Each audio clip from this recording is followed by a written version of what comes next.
Peace. You are tuned into Edible Activists with your host and favorite edible activist, Melissa L. Jones. On this show, we honor Black people and their stories in food and agriculture, celebrating legacy, traditions, contributions, and creativity that all stem from the land. So tune in and let's get started.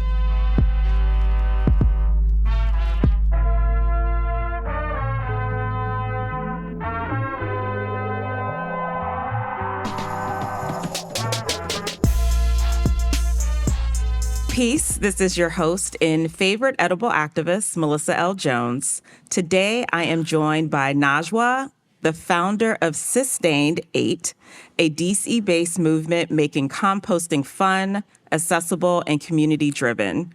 Through creative workshops, youth programs, and local outreach, she's inspiring people to take simple steps towards a greener planet. Welcome, Najwa. Thank you for having me, That's Melissa. so exciting. Your voice is so calming. Oh, I appreciate that. I've been told that many times, actually. Thank you. And in a space like this and what's happening around us, I need more calm in my life. So thank you. I'm happy that I can be that calm for you during these times. Absolutely. Yes. Well, Najwa, I am thrilled to get to dig in to all of your great work with SiStain, and we're putting the emphasis on sis, y'all, because right. I love how you framed it. Yes, a sister doing great composting, environmental stewardship work. And so I'm just really excited to dive more into your work and be able to share all the great things that you've been doing in this community. And so we are always big here for an origin story. So it's always the how did you get into this work, and like what inspired you to start SiStained8, and how the mission is just really, how the composting and all the things that you do have really shaped your mission. So we'll start there. Perfect. So thank you again for having me here today, Melissa. I'm excited to be on the Edible Activist podcast. So where it starts for me is as a youth here in Washington, D.C., my father had a general rule of thumb: when you're finished your chores and your homework, go outside, right? So I'm from a relatively big family. Some people think 5 children is not a lot, but I'm the middle of 5. So we spent a lot of time in Rock Creek Park when I was younger. So being outdoors, number one, is what I love, because that's what we did as a family when I was younger. So fast forward to me probably around the age of 8 years old. My maternal grandmother, Elizabeth Mary Womack, she had a patch of land in her backyard in Fairmount Heights. That's right at the eastern corner of DC, right? So grandma always had these turnips and collard greens and tomatoes, and she would bring them in the house. And I said, Grandma, where are you getting all of this food from? And she said, child, the soil. So I was like, the soil? Let me go check it out. And I looked in the backyard and I just saw a small patch, but she would produce so much. So from there, I would say soil became an interest. And then probably another decade later, I had the chance to travel to South Africa as a 16-year-old. And I spent a month in South Africa, or South Africa, is what they say. Yes. And so I was there and I did some community service, and I was at a community garden. And I was there for the months of like June, July, which is the South African winter. Oh, so I got a chance to plant cooler season crops or beets and pumpkins. So, and then from there, I would say my grandmother, or being outdoors when I was younger, my grandmother, and then that trip, that was my first trip outside the United States. It just went into, okay, I got to do something around soil and composting. So that's at the root, right? That's at the base. So later on, I traveled different parts of the world: Peru, Puerto Rico, Senegal, and then I love this accent. You better accent us, please. I mean, DC is such a diverse city, so I get a chance to, pick up on those accents as well, and for reverence, of course. But I would say I always connect with people who grow their own food when I'm abroad. And I was just like, all right, that was it. I knew I had to do something around soil. So then, probably I would say 11 years ago, I started really getting into studying compost. Because a lot of people love growing good plants, but compost is the art of growing soil. So that's where it started for me, Melissa.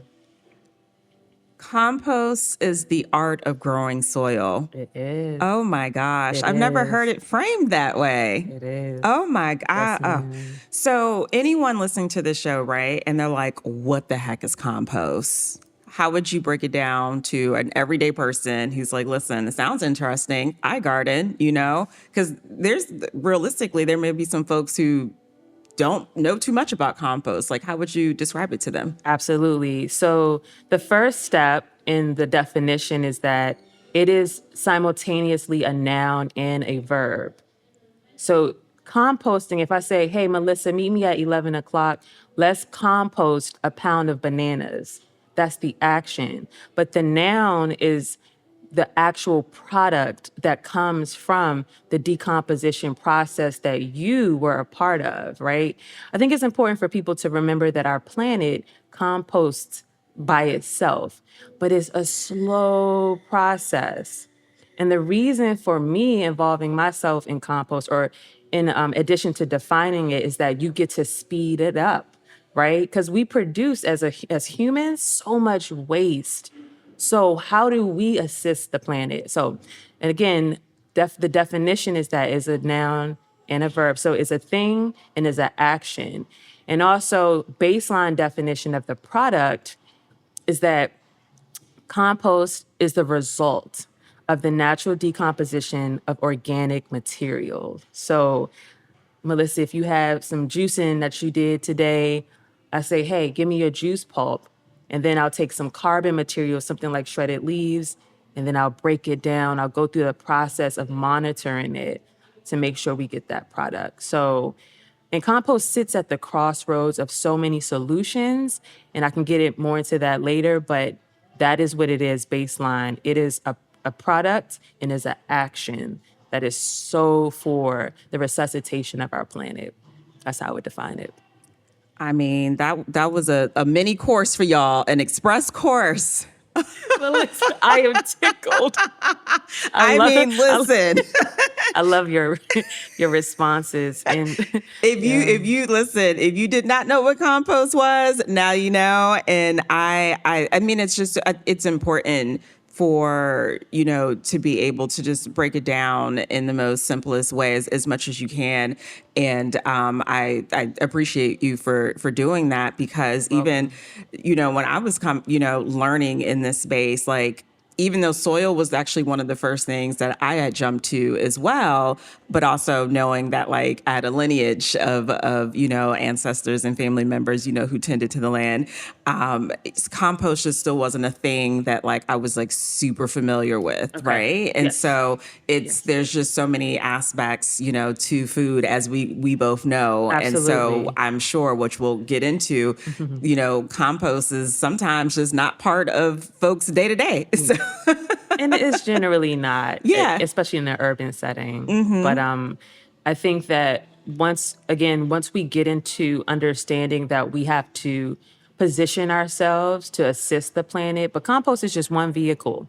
There's many different ways to do things, but for a person who loves food like I do, I think compost, it puts you right there with food, whether it's food waste or whether you are harvesting out of the garden. Compost is the alpha and the omega. It's the ending point and the beginning point at the same time. Wow. So there's many things to it. What are some of the common misconceptions that you hear about composting, and how do you address them? Wow. So, number one of my biggest struggles in DC is getting people. I mean, let's say this. Let me go off for a second. Washingtonians and people who move here and they come from other places and they live here.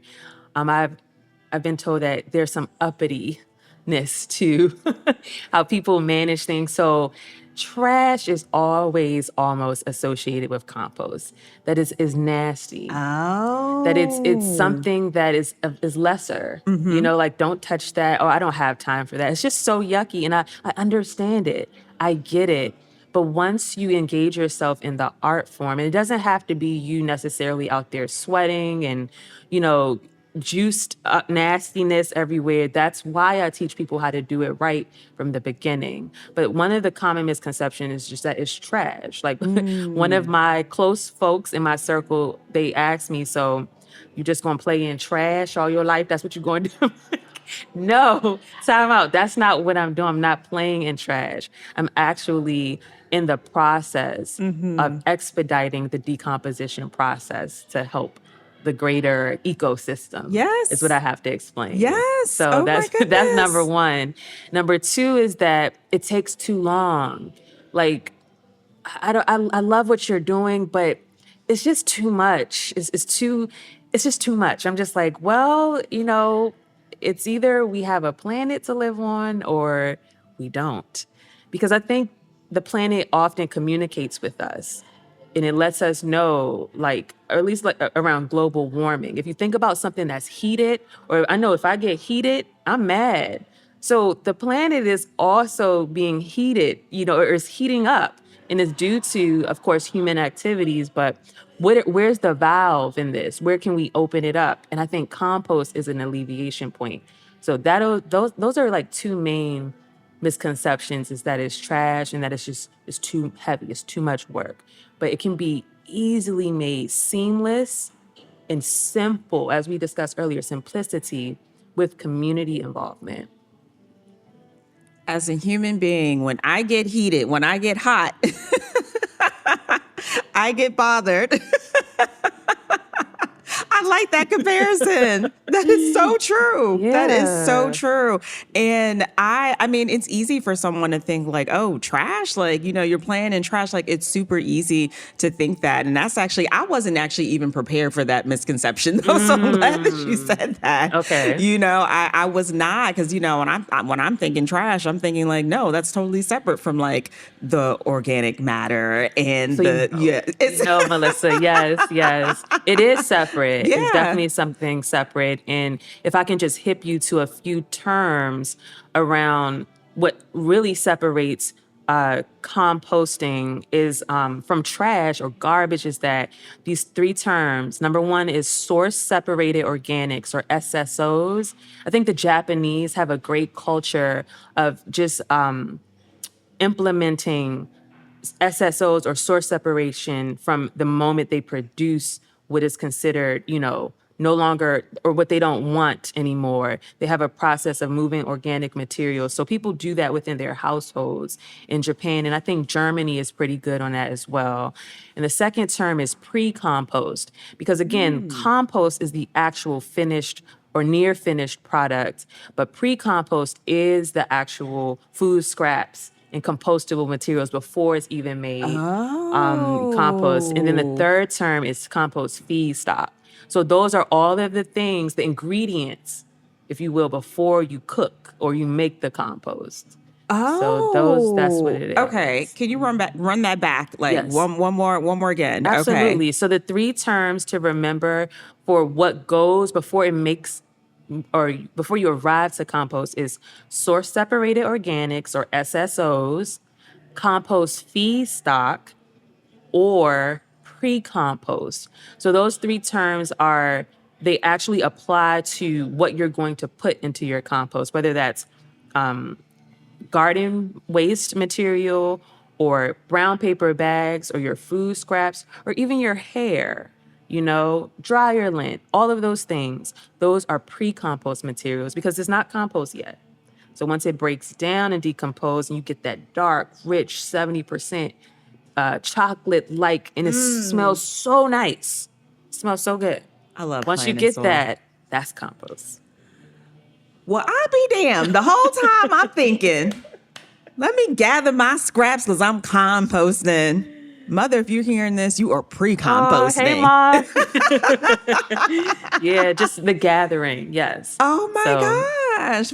I'm like so enlightened. Y'all don't judge me. I don't know everything, but like I mean, it makes sense. The pre-composting is like like you said, the gathering, the act. there you So go. And if it's anything that SiStained8 can do, I want to get that gathering process together so then we can take the next step. Because like you said, I have so much to learn. I know you're a teacher to me as well, Melissa. So it goes both ways. But when it comes to sustaining our planet, we gotta continue feeding each other, literally and figuratively. Yeah, I mean, and obviously, a lot of what we talk about on the show, and a lot of folks I interview are, vegetable production farmers and growers and urban growers and farmers. And when we talk about healthy food that is, filled with nutrients and rich in all the vitamins, A, B, C, Ds, all the things that we need, it is the soil in which it grows in. That's it. And That so is that's the it. connection point. So you are, like it's more than just the act, of composting, but it's so that we can continue. It's like this circle of life. I'm not teaching Melissa. you. I'm just telling you what No, someone folks told out me. there, Melissa already knows. It's intrinsic knowledge for her. And I love that. But absolutely, you're in the closed loop cycle. Because see, a lot of folks who grow plants or cash crops, when they experience pests, 9 times, or okay, maybe 9 times out of 10, if you balance something in the soil, you can fight the pest from there. You know what I'm saying? So I think that, wow, is you just really, what you just said, Melissa, you really opened my mind up on another level as well. But yeah, you're in a cycle. So humans, we tend to forget that we are part of nature and that we're in that same process. Because when we're finished, at least in this skin, in this mode, we go back into the earth. And I know that there are folks now, you're hearing more about human composting, or some people prefer that when they pass away in this physical form that they want to be composted, like their human body. And I know it's immediate for folks to go, ew, that's nasty. But that is the process. That's the closed loop cycle. So if we can just open it up in an urban setting here, like in Washington, D.C., it will give us so much balance, much more balance to, like, say, I know developers, they got to make their money. I understand. But we need an activity that's going to balance out the development, or let's say less permeable surfaces, because the purpose of soil, it acts like a sponge. But if we're glossing over or cementing soil, that means that, well, when it rains, water has nowhere to go. So we have to pay attention to the soil. We have to. And compost does that. We have to pay attention to the We soil, have and to. compost does that. Yeah. I was at Spice Creek about a few days ago up in Brandywine, and shout out to all the amazing farmers, Oh, yes. along the corridor. And D-Roll was giving us a tour, and they're on this beautiful piece of land. And he was like, because there was so much destruction done to the land and how they were farming, he said that they really won't have good soil until like another 10 years, like, Wow. and so just speaking to like how bad, like if the destruction is like super bad, and they have acres, right? So like we're talking acres and acres and acres, right? Okay. But when developers do come in and you irritate the ground, it's all, I'm not going to say like it's messed up, because it really, you're tapping into a natural place that was like once blooming, and some things that used to grow don't grow no more because developers have come in and y'all are like doing all sorts of things. Right. And we're seeing that globally, right? The Yes. urbanization, it has its costs. Because, like I said, I mean, and Melissa, you're here in DC, flooding events that have occurred, and it seems like year after year they get more intense. So, where's the opening? Again, the valve. Where's the alleviation? But yeah, money has to be made, or people gonna make their money. But then where's the balance? Yeah. The balance is urban city centers. We have to expedite our processes of, I guess, ecosystem sustaining our Yeah. ecosystem. Because Yeah. if not, did you see this spotted lanternfly? Like, They've been all on me, y'all. I walk out of my apartment in DC and they are just like headed towards me. that's a good signal of imbalance. And I hear that they're destroying grape vineyards like out or They said kill some them. air. Sorry, y'all, for y'all. That's what they Yeah. told me. I'm just telling y'all. Right. So see, our planet speaks to us all the time. And Melissa, let me just say this. People tend to think, or it's easy because we're moving around the planet. So we look at the planet as just a place. You fly from one city to the next, you're in the metro, it's a place. But the planet is alive. The planet is an entire being that's breathing. So yeah, when you gloss over something with cement, you're going to cause a suffocation point, right? So too much of that. So that's what I said. The balance means that, and then by the way, Melissa, when you're finished with compost, you want to get it back on the soil immediately because there's organisms that are involved in the decomposition process and they will resuscitate soil. So let's just keep in mind our planet is a being and it's alive. So yes, if you make somebody mad, they're going to heat up. You know what I'm saying? Yeah, like you gotta be careful with that. It's our planet speaking to us. It really is. Yeah. Oh, I love how you communicate this all. It is. Thank you. I mean, gosh, like somebody did say, "Oh, she real smart. She know her stuff." I mean, I've been knew that, but like to like sit here and brilliance is a whole nother level. I'm just saying. Thank you, Melissa. Can we go back? You had mentioned like the floodings and like the intensity of like what's been happening in our climate, which has been super obvious and super felt with like hot summers. Yeah. And it's interesting enough. Like I was in Mississippi a couple months ago, wow. and I'm there very often. And while I was in Mississippi, somebody sent me a video. The street in front of my building in DC, which I have never seen growing up in this area, was flooded. Like water up to the mirrors of the cars. I have never seen it like that. Me personally, maybe some others, but I have never seen it like that in my life. And I said, y'all, this is bad. And we have got to do something about this. We do, Melissa. And I think that's really scary because I just as soon as you told the story, I put myself in your shoes, seeing that, and you're not even in town, but would it, again, these things speak to imbalance, and I feel like community gardens, because I've been a part of one for the past 11 years here in DC. It has been my place I go for mental alleviation, spiritual, just to take a break. We have to get more, I want to say, or let's say sustain our green spaces in DC. I'm a little, I guess, protective of places like Rock Creek Park and Anacostia Park, Kenilworth Aquatic Gardens. We must sustain those places because they are where we soak up, or where the water goes. But Melissa, I would say a lot of the concrete, that's being laid down in places where, say, there wasn't a building and maybe there was a grassy space, and then you turn around and it's no longer there. That is a problem. Yeah. So where did the water go? In front of your building? Absolutely. So again, composting for me will be a part of a greater mission to grow more, let's say, urban, green, friendly things so we can make sure, again, there's a place for the water to go. Yeah. Some folks are like, Najwa, I love you, but I think it's too late.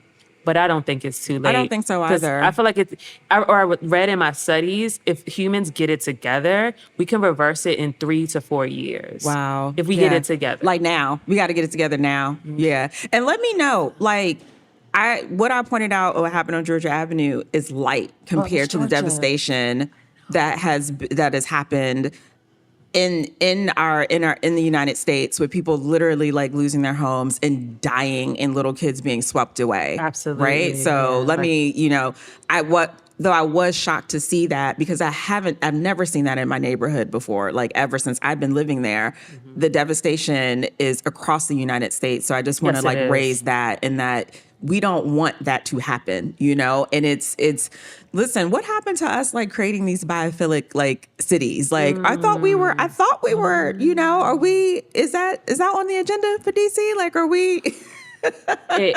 I do. I have heard some things through the grapevine, but then, like you said, now let's get to it now, and that's the greater mission behind Sustained 8 Yeah. and what I want to grow. It's going to take collaboration, no doubt, because see, let me just juxtapose humans to soil organisms real quick.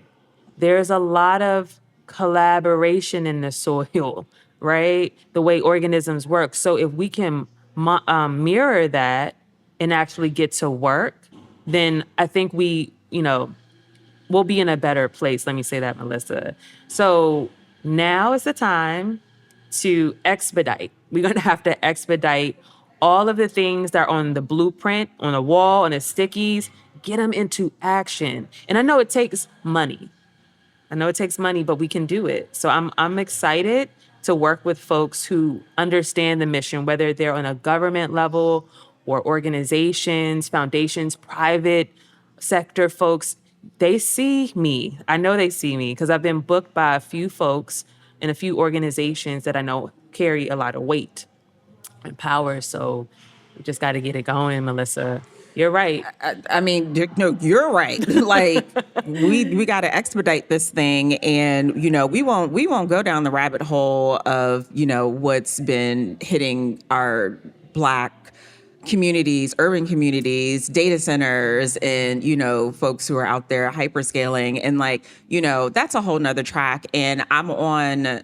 It's a balance, right? Like I see both sides, but I see more of the destruction around it. And so when we talk about expediting, like we do need to expedite because there's a lot that is going to be pulling from our grid, that's going to be pulling from our natural resources. And so we do need to expedite because it's here and it is what it is. It's So here. And it's going to interrupt systems. yes. It's going to, just think of the power of a hurricane or a tornado. And we're entering hurricane season. I'm seeing the first one come off, coming to the coastal line. So again, our planet is speaking to us. So what do? We're going to have to prioritize earth friendly activities, Yeah. and so composting, I have to say that it sits at the intersection of solutions, Melissa. You have green job creation, right? So folks, if folks join me in composting from start to finish, it's an entire job from chopping up your food waste scraps to mixing it with browns to monitoring the temperature to the curing process.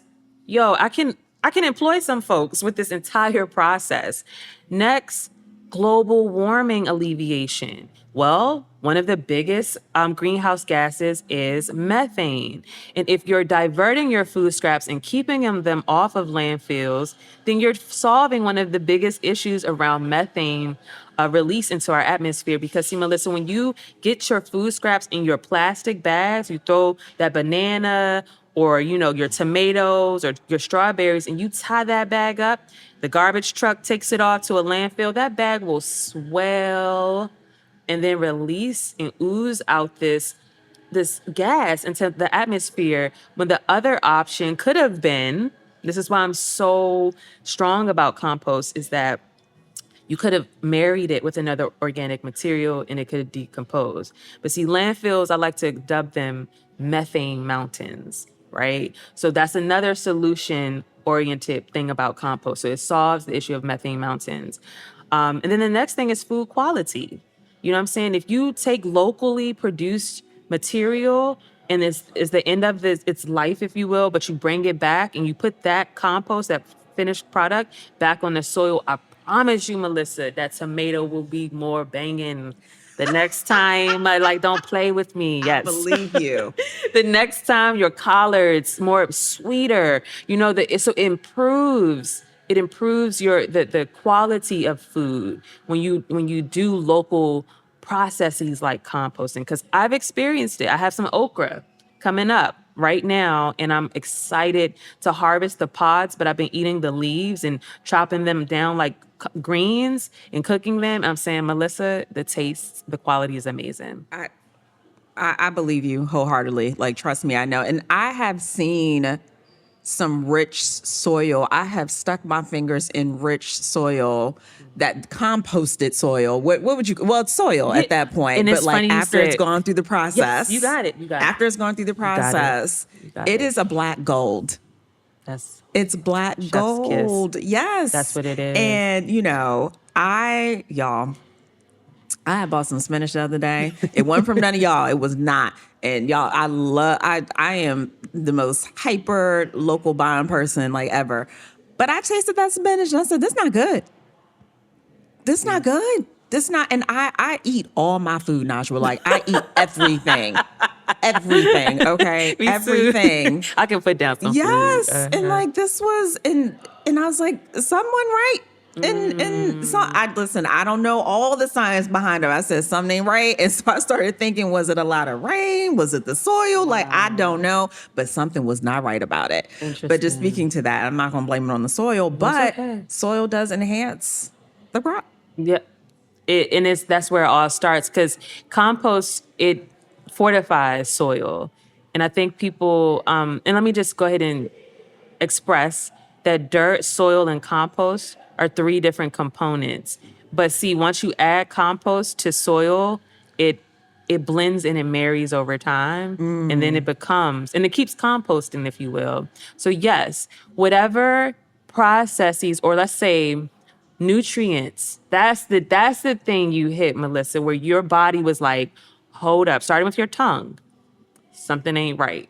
So the nutrients in it, I don't know, maybe, I know we flying food from all over the world, but if I was a tangerine and I started off in Thailand and I ended up here in DC, I'd be tired too. Absolutely. I mean, I understand there's ways to preserve food, Yeah. but that's why local, when people say farm to table, there's so much power in farm to table, because the process of your food traveling, it didn't take long for it to get to your plate. And that's why that closed loop cycle is so important. And we have to, like, local composting is so powerful because we're mirroring that same power of local, or keeping things close knit. Your food should do the same thing, should go through the same process, And I understand, like I said, these are corporations, these are folks with power and money. Yeah. But the little things matter. Yeah. You know what I'm saying? Because corporations are also communities. Absolutely. They're communities Yeah. of folks, conglomerates, and everything. So on a Absolutely. smaller scale, or me being a homegirl, DC, I see the power in community. Yeah, So community absolutely. composting is key. Yep. I'm glad that you named all of that, because it's, any space is judgmental. The food space is definitely judgmental. And as much as we want to be like conscious consumers, and I know that I'm a conscious consumer, but like I don't, over 90% of like my produce comes from, it's hyper local, right? And it's from a local farm, and I'm at the farmer's market, right? Wow. But like there's other things too that tap into our environment and that tap into the very soil underneath our feet. So when we talk about like, the fashion industry, when we talk about all sorts of industries, like that's a whole nother lane, right? Like it's all interconnected. Like, so it's, being the conscious consumer, we're not going to get it all right, because you just can't. I mean, if you live off the grid and you stitch your clothes together, maybe that's fine. There's some people out there doing it. Shout out to y'all, It is. But so I just appreciate the grace that you give for saying like, listen, I know folks got to make their money, but like we could still work together and expedite, because the reality is that they're here.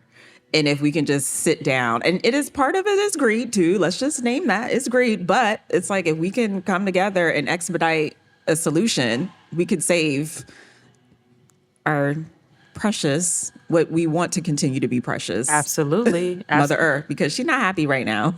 She's not. Yeah. She's not. It's off the chain. And just think, Melissa, any children who are younger than the age of 10. I have nephews and a niece, and just try to imagine their world at this current trajectory in about 50 years. It's or at least the environment, how will it be? And some folks are like, well, no. A lot of folks, they talk to me, they're like, that's not true. That's not going to happen. But the best thing I feel like I can do is just to be prepared, because whether something happens or it gets worse or it doesn't, I would still want to be involved in keeping my food scraps off the landfill. So this is a rest of my life activity. As long Yes. as I'm here, I Yes. will be composting. I got some pre-compost in my car right now, Melissa. I know that's That right. I got, so expediting it and working with people who knows that the solutions are in coming together, no matter your tax bracket. Because I get a lot of folks who, they Mm. look at me and like the image of SiStained8, or maybe that I'm a Black woman, Yeah. even the natural hair, even my logo, which I drew. Folks look I at that, they be like, love that's too Black. I'm like, wait, hold on. the Let, who said let that? me We go tell my up to story. Exactly. Sustainability is me redefining it. Because you always hear sustainable, environmental sustainability, sustainable. I'm like, what is it? I always hear this term. So I sat around 2012, 2013, Melissa, and I put that sis on it because I thought about a relationship in my life I enjoy, and that's the one I have with my three sisters. So the mm. relationship, I took that out, right? And then sustainability, right? What is sustaining something? It means that you're using that resource or those things in a way where the next generations can Ah. have access and they can thrive too.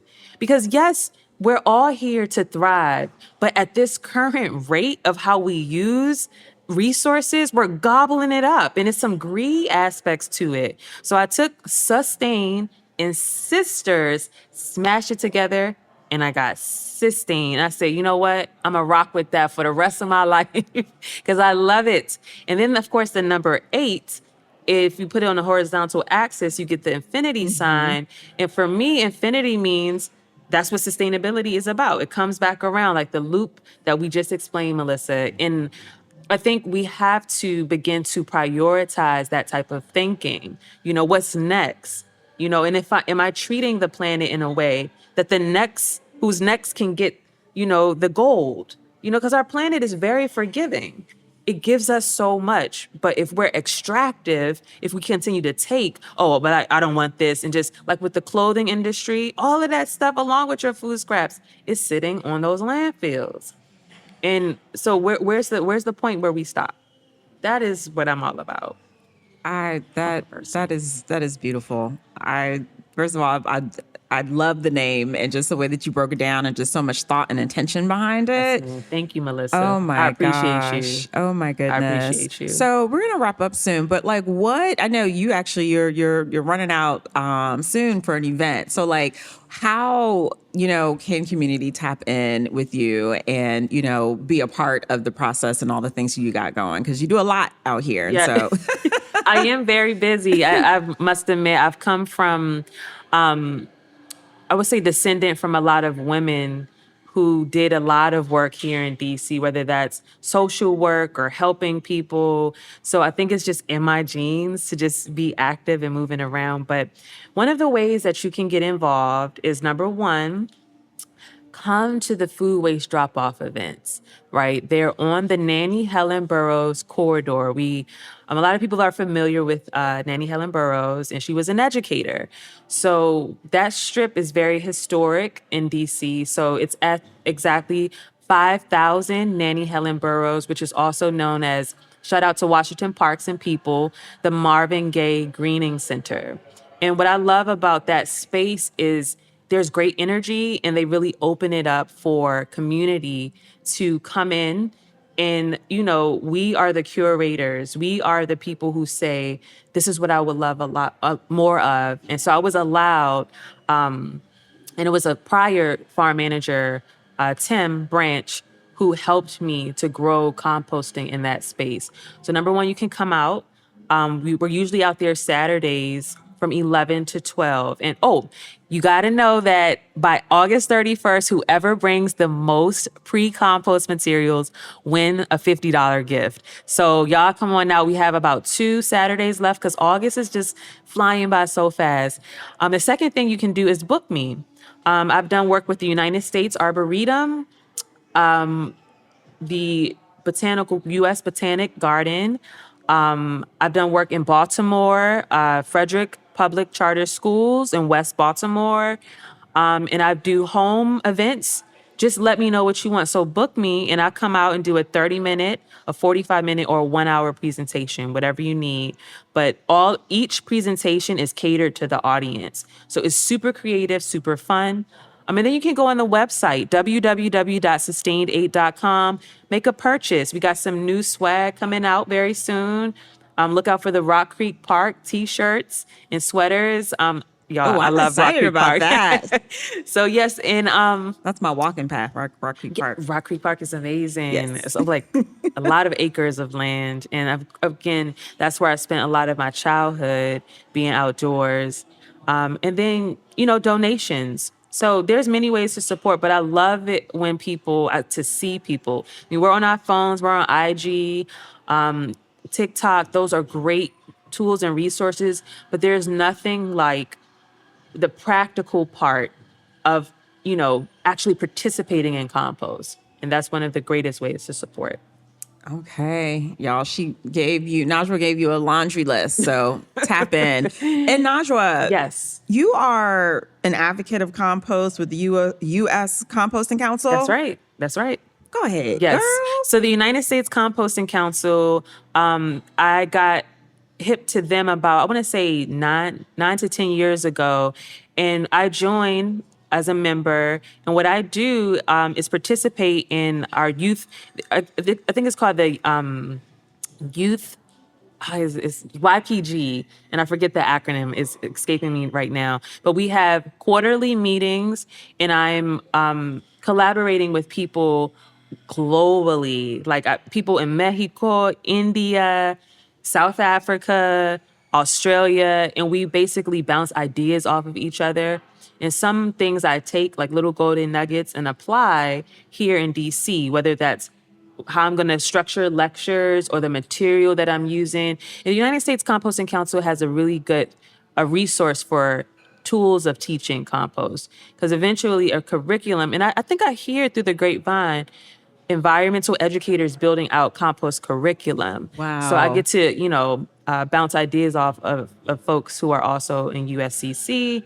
And then they have annual conferences, and I haven't made it out to one, but I would love to be a presenter very, very soon at one. So they just keep me on my toes about what's going on nationwide Of in course. composting. That is So incredible.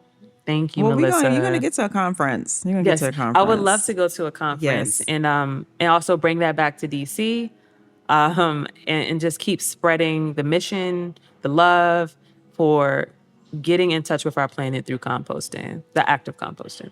Where do you see SiStained8 in the next 5 years? Well, Melissa, through the power of collaboration, I think we can achieve a small scale processing site that serves two purposes: to educate and then the practical side. So I don't know if you're familiar with these 3 bin systems. They're scattered throughout DC. It's probably 30 plus of them. And Melissa, you'll know what you're looking at because it's like these wooden cube boxes. And Okay. there's 3 of them. And I think they were built by DPR here in DC. And you have to be a part of the cooperative, which I did take training for. But I would love to see a lot more compost, I want to say, operations, starting with those 3 bin systems, and they're actually being used. Because Yeah. there's many of them around, but they're not activated.